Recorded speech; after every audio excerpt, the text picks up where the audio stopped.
Hello, everyone. My name is Vajra Ma, and I am the current co-chair of the Women's Human Rights Campaign, the USA branch. And I'm here to speak today with Lynn Meagher, who is going to talk about her experience with children, her children who have transitioned with gender identity. Before we get to speaking with Lynn, I wanted to share with you quickly what the Women's Human Rights Campaign is. It was launched in 2019 in the UK, and it is based in the Women's Declaration of Sex-Based Rights. And you can sign that declaration if you like at www.womensdeclaration.com. And this declaration is based in pre-existed rights that have been ratified by the UN, the United Nations, in 1979 as the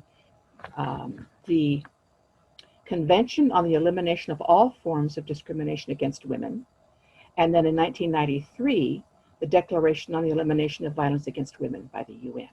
So, to date, the declaration is, the Women's Declaration of the Women's Human Rights Campaign. To date, has over 12,000 signatures from 120 countries, in collaboration with 261 organizations. So Lynn has graciously agreed to speak with us here about her experience. But first, I want to read to you her bio before we bring her on screen. Lynn Meagher practiced as an RN in neonatal intensive care for 28 years. She is a mother to 3 adult children, 2 of whom are currently trans-identified. Her story, quote unquote, "I've lost 2 kids to the trans cult and I want them back," was told in the Christian Post by Brandon Showalter. You can Google that and read that. She became locally known for organizing protests against drag queen story hour at libraries. And her video of a drag queen rolling around on the floor and doing strip-tease routine went viral with over 2 million views. Thank you for that, Lynn. She worked with the Kelsey Coalition and has spoken nationally on the ways in which a child's adoption of a trans identity impacts parents. She currently works providing support and advocacy for parents of trans-identifying children. She is the Seattle leader of the Parents of Rapid Onset Gender Dysphoric Kids. She is also a member of Hands Across the Aisle Women in Coalition. Her hobbies include knitting, painting, quilting, writing, and sarcasm. I love that last line. I'm going to bring Lynn on here. Let me unpin my video and come into gallery view. Welcome, Lynn. You need to unmute. Unmute yourself there. Thank you. Welcome, Lynn. I am so glad you're here with us to share your story and the work that you're doing. Oh, thank you so much for inviting me. Yeah. So you have a very difficult story, a very difficult journey, and you're making beneficial work out of that, helping other people, especially parents, to deal with what happens when children transition. Extremely painful, something I think only a parent can really understand. So again, I thank you for being here. And would you just give us an idea of what happened to you with your children so we get a framework for the work that you're doing now to help parents? Well, sure. So my son actually announced to us out of the blue way back in 2003 that he always thought that he had always wanted to be a woman. And so that was a bombshell that descended into my life 17 years ago now. And he was in his 20s and made his decisions. My daughter changed her name and started testosterone a couple of years ago now. And at that time, she sent me a letter and said that she didn't think it would be good for her to have a relationship with me anymore, because I'm not able to be an enthusiastic cheerleader of her new identity. It would have been nice if I'd had an opportunity to at least discuss it with her. but I think she did what she had to do in order to pursue the goals that she's pursuing right now. Yeah. So, yeah. So the thing that I'm hoping that our conversation, that you can impart in our conversation to parents especially, and maybe to young people who are thinking of transitioning, quote unquote transitioning, because we know you cannot change sex, is to give them a sense of maybe some of the warning signs, parents, or to be prepared when there are no warning signs, because I understand that you felt that there really were no warning signs. It kind of came out of the blue. And how do you think, and so what are some of the influences that are, perpetuating or causing children to suddenly, rapid onset gender dysphoria, which happens when children are in their teens, and let people know this, that they may have always, maybe they say they always felt that they were the opposite sex or wanted to be, but it suddenly hits in, rapid onset in their teens. So what can you tell parents about this, or what advice can you give them? It's kind of a big, long question. I think at the bottom of that question, what everyone wants to know is, how do I keep this from happening to me? And I hope it, I wish it never happened to anyone. The etiology of these things is varied, just as children are varied, families are varied. It's been documented that usually there's some kind of trauma going on.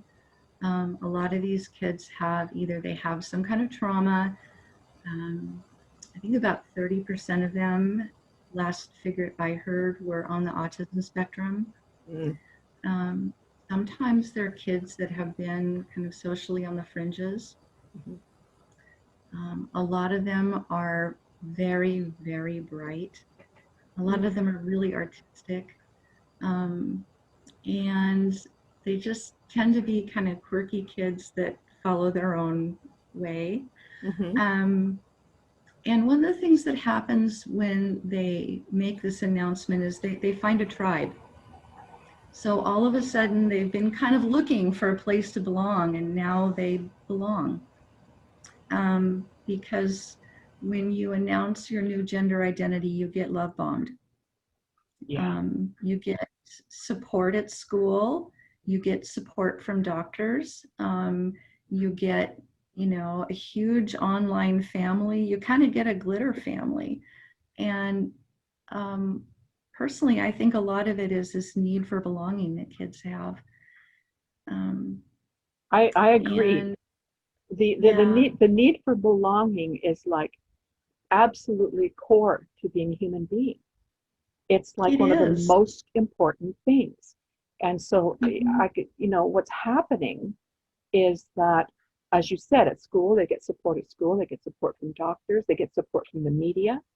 There's this vast support network that kicks in and turns them against their parents. If their parents don't affirm.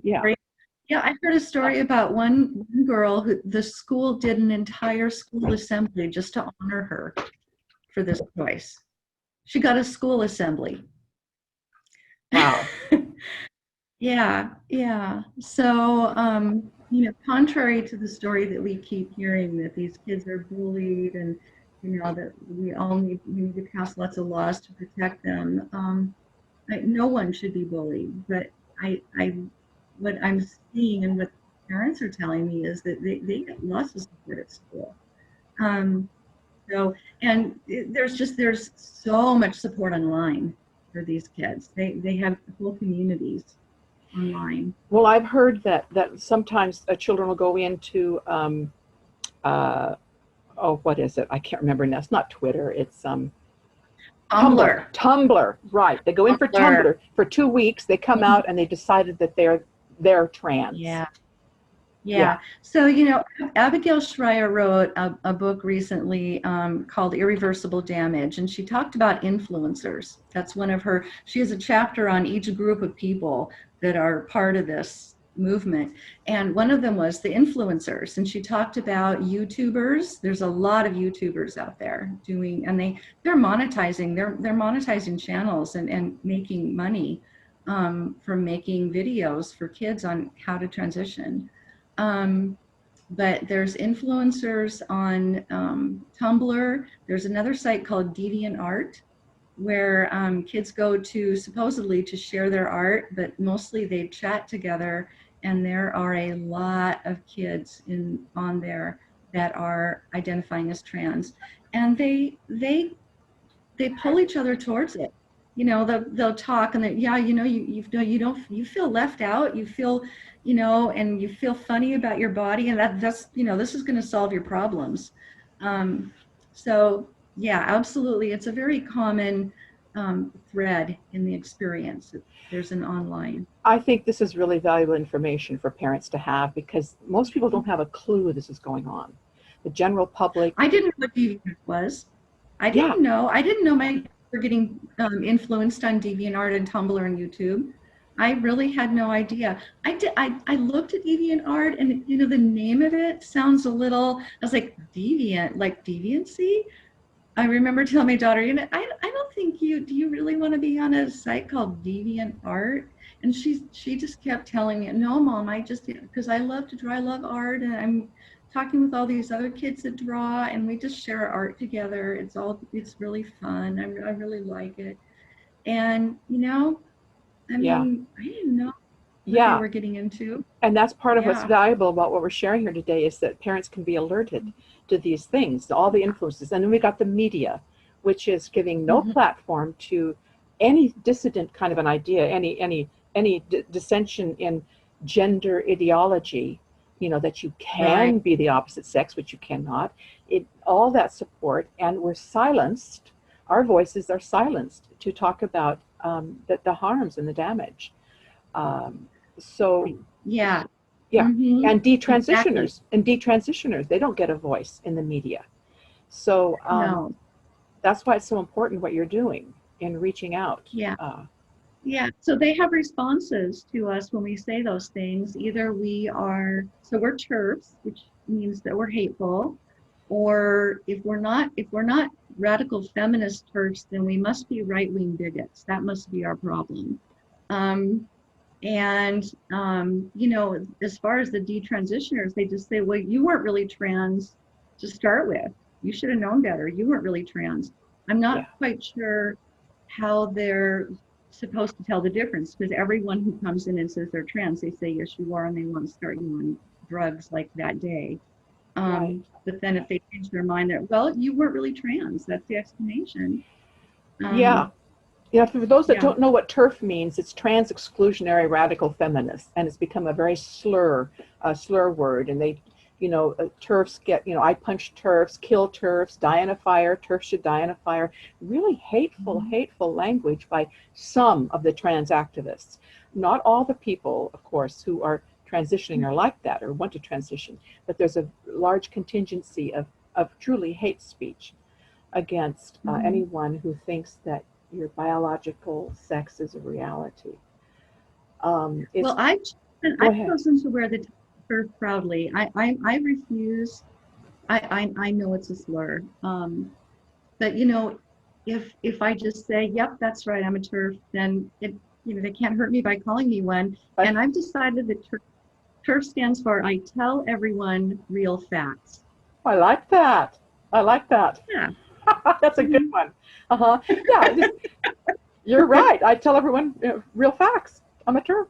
Yeah, that's good. We just flip it around. That's I think, right. Yeah. The thing is that parents need to understand, and you know this, your children were older when they transitioned, but if they had been younger, or if they said they were trans, if they had been younger and you did not affirm, your children can be taken away from you, and some of them have. And it's considered child abuse to try to get your child to be comfortable with their body, to accept their body as it is, as being natural and good. And you're called child abuse. It's called child abuse if you don't want your child to take body damaging drugs, that interfere with bone density, brain development, and cross-sex hormones, which ultimately sterilize you. And it's heartbreaking for a parent, I know, to think that their child is doing this to themselves. When we know that human beings don't develop the executive function of the brain and the neocortex until we're 26 or 27 years old. To be able to make, which is what evaluates the risks of long-term decisions. And so, what are you doing in the Seattle group to help, parents? How does that group work? Well, it's mostly just a support group to connect parents so that we don't feel like we're all alone. And, parents have different ways of coping. Our kids are all different ages. So some are teens and some are actually, you'd be surprised how many kids get this when they're in college. So they go to college and they come home after the first semester and they tell their parents they want to move into a new dorm. And it turns out that there's a trans dorm where everybody in the dorm is trans or non-binary. and they have hormones at the health center. They go to some kids, they go to counseling and they feel a little anxious and depressed. And so they go to the student health center and a lot of the counselors there will encourage them to explore their gender. It's very common. And some people also don't realize that most schools now in the US have adopted policies surrounding transgender children, where if your child is 13 years old or older and they tell you that they want to transition, they tell the teachers or anyone at school they want to transition, the school will socially transition the child at school and they will not tell the parents. They will actively hide that information from the parents. The child will be your daughter will be going to school. She will have a boy name at school. Everyone at school is using male pronouns. It's, all of her, everything's male at school. And then when you come in for your parent-teacher conference, they don't even tell you about it. And it's actually their policy that they will not reveal, because parents are considered to be the enemy. They just automatically decide that, unless the child says, yes, my parents are totally on board, you can tell them, the parents are held as dangerous. That sounds extremely dangerous socially and governmentally. It's the ownership of children by the state. Yeah. Is essentially what it is. It's ripping families apart in a fundamental way, which is why it's so important for parents to know what's happening and to be able to anticipate it and be able to speak out against it. It's also the school reinforcing the idea to the child that their parents are the enemy. Yeah. Yeah, that's heartbreaking. Yeah. Who cares more about their child than their parent that has raised them and taken care of them? Right. Yeah. You birthed them from your own body. You nursed them. You cared for them. You fed them and clothed them and loved them. And then suddenly the state comes in or the school comes in and says, you're the enemy. This is really dangerous stuff. Parents tell me that they took their child to a therapist and the therapist spent 30 minutes with their child and said, okay, I can tell you that your daughter's a boy and I know more about her than you do. I know more about him than you do. 30 minutes. 30 minutes. That's how pervasive this capture of institutions and schools and psychology and the media is. I mean, it's pretty astounding. You also, and now you also were very engaged in the drag queen story hour in the libraries, and you have a story to tell about that. Would you fill us in on what happened there? Sure. Well, I heard that the libraries in King County, which is the county that Seattle is located in, the King County libraries were going to start having drag queen story hours. And it turns out that they had them the year before, but nobody really had caught on.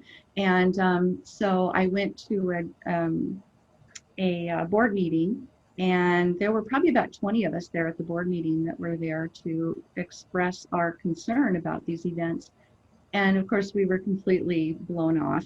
But that gave us an opportunity to kind of meet each other and organize a little bit. And so we decided to hold a protest and just peacefully stand outside with signs and, talk to the media or whoever would listen and just say that we think this is a bad idea to hold adult entertainers up as role models for kids. And so there were, I think, about 4 or 5 events that summer. It was a real busy summer. But the most egregious one was the teen event that they had at the Renton Library on June 22nd. And we decided that we weren't going to have a protest. We were just going to document what they did. It was a 6-hour-long event for teens. And they gave away breast binders, 8 breast binders, like door prizes, to girls. Never mind the health consequences or anything else, as if it were like a bookmark or something. Here, have a binder. And so we just walked in, and the anti-protest that was there to protest the protest that we never did, they were all lined up with their signs, and I high-fived them all the way in, and then I went in with my camera. And there were about 6 of us. Well, I'm not going to stand up and yell. I'm going to go inside and document this. And so I go inside, and the entire event, so they're saying they have to have an event to support LGBT youth. Okay, that's fine. Okay, I have no problem supporting. I think they should support LGBT youth. But I walk in, and the way that they're supporting them, they have vendor tables out in the middle of the library with bowls full of condoms and anal lube and bookmarks shaped like penises and information on how to make a dental dam. And I mean, it was all. And so there's an organization there called Lambda House, where in Seattle, where kids can go, and they have legal representation. They will emancipate your child so that your child can go through with the medical treatment. They were sitting there pushing PrEP for kids. I said, well, how big does a kid have to be to get this PrEP? And he told me 77 pounds. What for kids? I missed the word. What for kids? So PrEP is pre-exposure prophylaxis. So it's a medication that you can take if you're engaging in risky sexual behavior so that you don't get HIV. Yeah, 77 pounds. No, why would a 10-year-old need prophylaxis to not get HIV? Wow. Unless he's being abused or she's being abused. And this is grooming. This is grooming children. It was absolute grooming. Mm-hmm. Grooming and children. Then they had the drag queens. They had the drag queens, and we filmed the drag queens. And then after the drag queens, they made an announcement that they had caught on that we were kind of not on the same team. Mm-hmm. And they made this announcement that everybody that was there without a teen was going to have to leave. And so they approached myself and my friend and told us we had to leave. And I just smiled and said, I'd rather stay. I was like, I'm not leaving. As long as you're doing these things to these kids, I'm staying here. And so they actually called the police on us. Mm-hmm. And I thought, well, I'm sure the police have other things to do than take a couple middle-aged women out of the library. They actually showed up. We were escorted out of a public library by the police. And it was written up in the papers that, we were hateful people. But, what is hard for me to understand is, for the other teens, they have homework help and SAT, SAT prep and leadership and robotics and dance and, all these powerful programs. For the LGBT kids, they have condoms. Very interesting. Very interesting. What does that say? What does that say about what they really think about those kids? It breaks my heart. Yeah. I mean, that's not supporting those kids. You support those kids by telling them that their lives have meaning, and that they can be leaders, and that they need SAT prep, and that they can do robotics, just like anyone else. And And yeah, they how to navigate the world, but condoms is not what they need. and I think also, why is there no education to teach children to love their bodies? To know Yes, that they were exactly. born perfect. They're born Yes, perfect. You don't need to, there's nothing to fix. And right. Lynn, you and I know, and I want the viewers to know, that 80 to 90% or more of the children who are gender dysphoric as children, young children, grow up to understand and realize that they are gay or lesbian. Usually the lesbians find it out around age 19 and the gay boys find it out around age 16. That's the average. And so what this is profoundly homophobic. It It's is so profoundly homophobic. Yes. homophobic. Yeah, no, you're not a gay woman. You're a straight man. But it's bizarre because a lot of these kids the boys are deciding that they're actually um they're girls and they're lesbians, Yeah, and then the girls are deciding that they're gay males.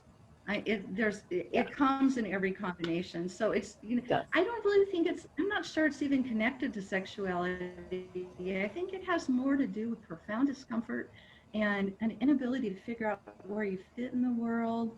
And let's just admit it. Puberty has been horrible ever since time began. I Yeah, mean, I don't think any of us enjoyed puberty.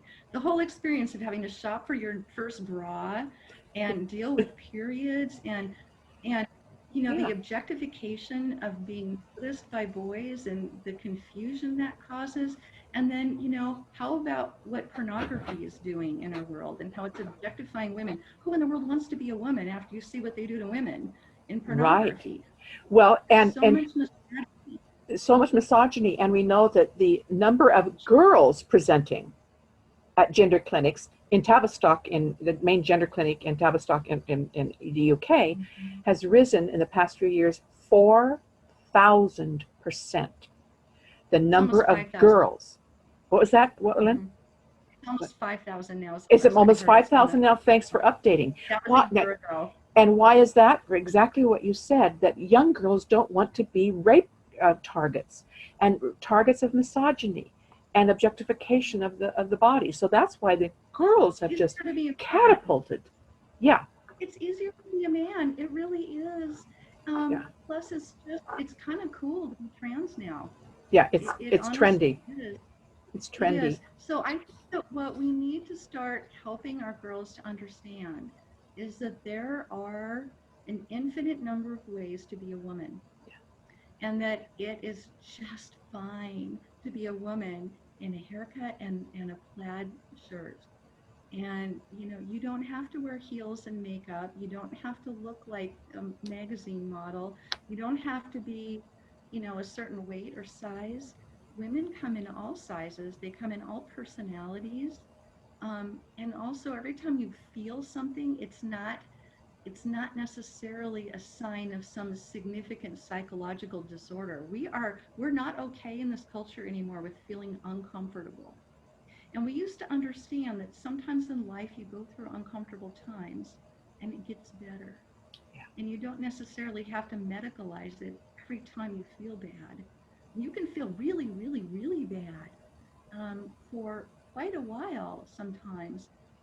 And yeah, it gets better. yeah, I remember puberty being absolutely horrible, and I didn't get medicalized. I didn't do anything. I didn't go on any kind of antidepressants. Nobody diagnosed me with anything. It got better because I grew up. yeah. You know, Lynn, that is so basic that puberty, adolescence is very difficult. Everybody's crazy when they're a teenager. Everybody's confused, it's and not okay with not being okay. You yeah, have to be okay. yeah. Yeah. Yeah, where's hmm the emotional muscle? We're supposed to, from what I understand about child development, is around age 19 you have a major crisis. Um, you have to have these identity crises, not in terms of gender identity, but an identity crisis in order to know who you are. It's natural. Yeah. Yeah. Yeah. And maybe I'm the kind of woman that's going to wear Converse and a plaid shirt the rest of my life. Okay. And maybe I'm going to be a concrete worker.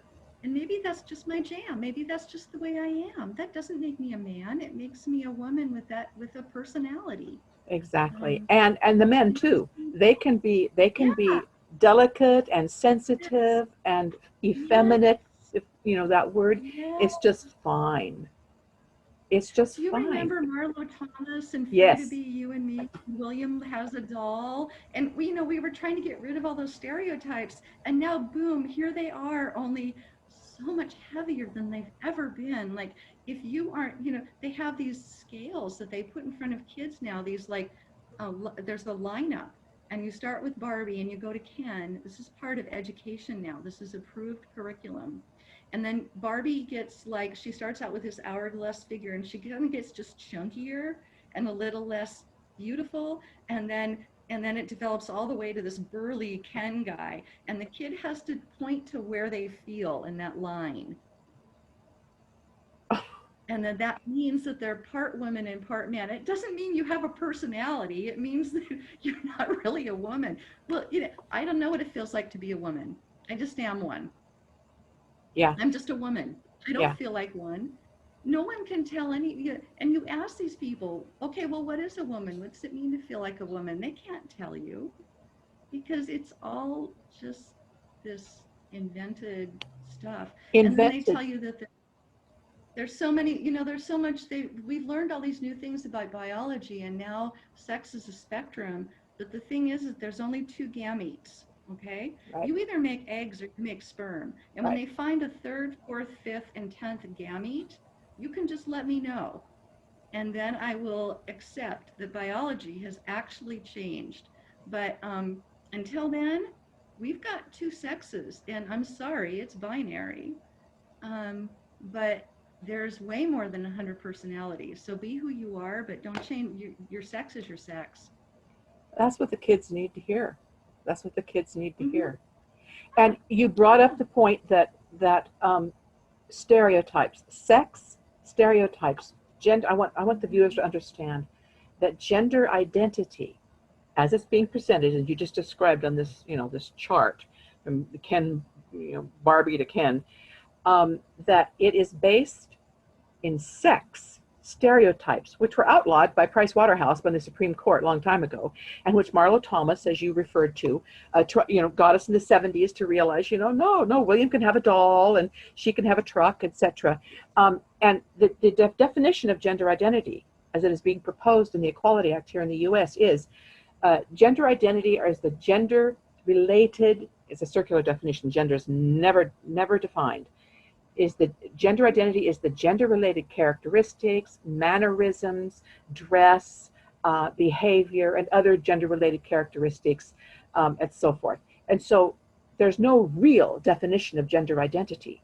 It is actually We a description of sex stereotypes. What was that, Lynn? What? used to call those Yes, stereotypes. that's what they are. They're sex stereotypes. So They the just described it. confusion you're taking, they're taking these confused children. Everybody's confused when they're a child, and everybody's confused when they're an adolescent, and Mhm. confusing them more with non-reality and a body Yeah. denying, body hating ideology for which pharmaceuticals and drugs and surgery can fix. Right. And you want to talk about the money that's behind all of that. That's a whole nother. Okay, so if anyone has not heard of my friend Jennifer Bielek, Bielek, Jennifer has done incredible work on researching the money and the rich white men who are behind this movement. Yeah. One of them is named Jennifer, oh, Pritzker. all of a sudden, Pritzker. Jennifer Pritzker. Jennifer Pritzker is a man. He's also one of the richest men in the world because he is an heir to a big pharma company. And these men, some of the richest men in the entire world have given millions of dollars into making this thing happen. And you can follow follow Jennifer on the 11thhourblog.com. You can put some links down there, right, below? Yeah, I really, will. I will, below yeah, YouTube. Uh-huh. I support Jennifer every month so that she can do her work because I do she's too. doing incredible. I do too. Yes, I do. She's She needs phenomenal. the support. She Yeah, needs the support. If people can, help her out a little bit, once a month, that'd be great. Yeah, so she's figured out who these people are and she's uncovering their trails. And I think that those things need to be exposed. I've always believed that bad things grow in the dark. And we know that. If you've ever had something bad growing under your sink that when you didn't clean your sink out, you're right. I had that. bad things grow under there, okay? Yeah, And these people lurking around in the dark behind everyone's back, making these foundations, paying these attorneys, making these campaigns, and they're making this look like it's some kind of grassroots civil rights movement, and it's not. it's This not. is a movement funded by big money, and the it's estimated 55% of all school children now are considering themselves transgender. And What if you percent, Lynn? Would medicalize you repeat that? You flaked out a little bit, the sound. 2 to 25%, 5%, 35%? between 2 and 5. Okay, thank Between you. 2 and 5% of all kids in middle and high school is an enormous number of kids who turn into lifetime medical patients when they were perfectly healthy to start with. So you've got a huge, huge industry that's growing here. We're Yeah. talking billions of dollars. Yeah, I want to go back And oh, go ahead. I think we're very unwise if we don't take that really seriously. Going back to Jennifer Billick's research, you'll find on the 11thhourblog.com, you'll find her research into the Denton law firm, which calls itself the largest law firm in the world, and the document that they helped produce, which was the deliberate tactics of these billionaires to deliberately get gender identity under the radar of parents and the public, and to capture the institutions, get to the media and the legislators first before parents or the public knows what's happening. And that, folks, if you don't know what's happening and you're kind of getting woken up here, getting woke for real, it's because it was deliberate. It was absolutely deliberate and plotted for a couple decades. How did this happen all of a sudden? Yeah. Well, it didn't happen all of a sudden, but it was a very carefully staged plan that this happened all of a sudden. Yes. This has been in the works for a long time. And, it can be very discouraging to think about that, what we're up against. But what is so encouraging to me is just this week in the UK, it's been announced that they are abandoning a plan that the parliament had put forth to approve something called self-ID, which was where you didn't even have to get any kind of certificate to change your sex at all. You just said, I'm a woman, and then they had to let you in everywhere. And there was a lot of really powerful there were a lot of really powerful people pushing this, like Stonewall, and huge movements. And this was stopped by women. This was stopped by a ragtag organization of women who sold T-shirts and did interviews and put up billboards and stood on street corners and had events and just would not shut up until people started listening. And so that is, we need the power of the people. Yes. People, as they go, well, what can I do? You can speak up. And that is really what it's going to take. That's what it's going to take, and we're helping people wake up by your sharing your story. People can find the article about how the women made that change against self-ID in Spectator. Spectator has an article out. The Spectator. Yes, they do. And there's a couple of women that are writing a lot of great stuff about that too. So I really enjoy Jo Bartosh in the UK. She writes a lot of good stuff. there's several, but yeah, the Spectator is a great source. One of the things that's really hard about this is that it's very hard for people that are writing about it to get anything published in anything besides conservative outlets. Yeah. And so people look and go, well, I don't believe anything in the Christian Post, and it's like, yes, but no one else will publish it. And so Right. that's why on the Yeah. National Review, Madeline Kearns is is a liberal atheist young woman. She's Scottish. She's writing for the National Review because no one else will publish her because she's so gender critical. Um, so, Right. you're going to have to do what is written, And unfortunately. women have done, radical feminist women have done panels at the Heritage Foundation, for which they have Yes. nothing in common except that they're allowed to be on the panel for exposing this. Yeah. They did that panel there because those parents had gone to every media outlet and every organization, every single one, and they were rebuffed at every turn with those stories of what had been done to their children. And when they went to Heritage, Heritage said, yes, we will host your panel, we will give you the floor, and that's it. We're just going to give you the floor, and we're not going to do anything else. No one gave them any money. No one coerced them. No one did anything. They were kind to them. They gave them a platform. They covered it. They videoed it. That's it. And they let those parents and those feminists have the floor. And those are excellent panels. And I want to point out also, by the way, that it took them 4 years. They looked for 4 years when they couldn't find a venue. And they had to ask other women to represent them because they didn't dare, as parents, speak out, or they could have lost their children. So they asked Women's Right. Liberation Front to help them, and they did, and they spoke. They were their spokespersons.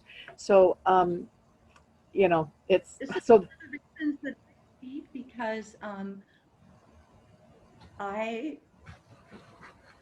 there's nothing in the world I would give to have my children back, but they are, for right now, and unless they see the truth and they see how much I love them and they see the truth of, they're already gone, and I can't lose them twice. And so I can speak on behalf of other parents, and so that's what I'm doing. Thank you. Thank you for doing that. Your sound is going down a little bit low, so I'd want you to speak up here right at the end. And I'd like to ask you, Lynn, Yes. what else would you like to tell parents before we close? What is there anything that hasn't been said or expressed that you would like to tell them? Well, if your child is going through this, you are not alone. You're not crazy. Good mothers do research. I learned that when I worked in the NICU.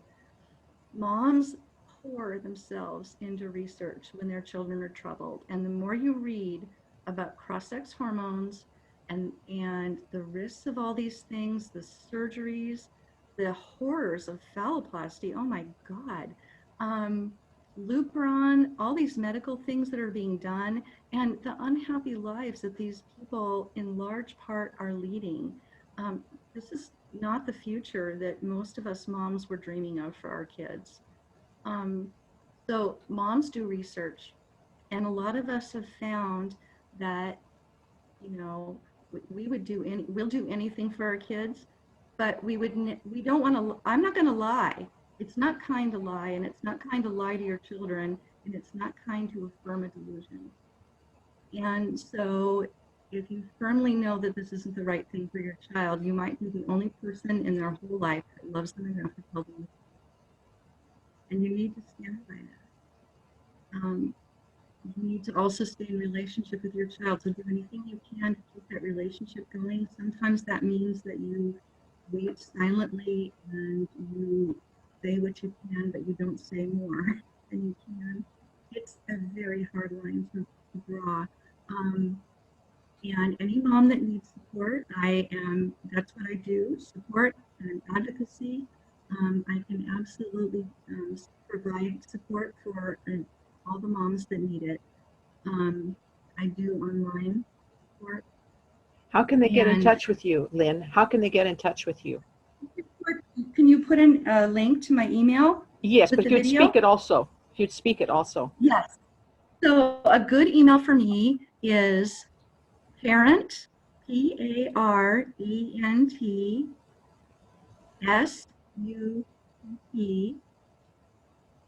wait a minute, parentsup, I think it's parentsupprogd@gmail.com. Hold on a minute. I Okay. don't email myself. Okay. That's terrible. I email And what? myself. Parent@gmail.com. Oh, parentsup, ROGD. PARENTSUPPROGD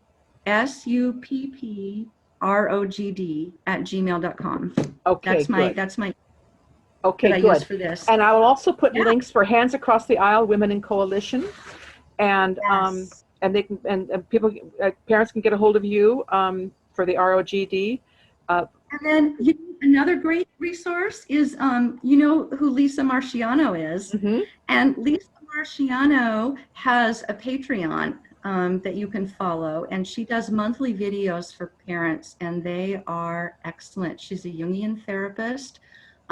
She has a lot of good advice for parents, and you can support her for a nominal cause every month, and then you will have access to her videos, and they're great. That's wonderful. Yeah. I will put that link in also. Yeah. Yeah. Excellent. Yeah. So I did want to mention that today is September 23rd, 2020. I forgot to say that at the beginning because we were talking about things that are time dated. So I wanted people to know that. And I also want people to know in the United States that in 19 states and counting, maybe it's more, this was a few years ago, that you do have self-ID. It's just all you have to do is say you're a man. And all a man has to do is say he's a woman, and he can have entree legally into any women's space, changing rooms, spas, everything. So we need to get on this. We need to get They're on doing this. better. We are. We're having a lot more trouble in the US than they are. In the UK, I think, is making better progress than we are. Yeah, and the UK is 5 years ahead of us. They had their Equality Act, quote unquote, passed 5 years, ahead of anything that started here. And so I think it bodes well, Lynn, that they've defeated self-ID, and we can do that here. And we need to get on opposing the Equality Act. Everybody has the right to be free from discrimination and harm and stigma, and also, but not at the base, not at the risk or the destruction of women's sex-based rights. So I really thank you. A trans woman is a man who already has all the legal rights of any other man. Well said. Well said. Lynn, thank you so much for being here with us today. I so appreciate your taking your painful journey and your loss and turning it into benefits for other people. So I just really thank you for that. You're really leading the way for other parents. And I want to encourage our viewers to go to www.womensdeclaration.com, read the declaration and sign it, and strengthen our collective voice to protect women's sex-based rights and to protect all the gender nonconforming, all at the same time. So thank you, Lynn. Any last words? Never give up. All right. Never give up.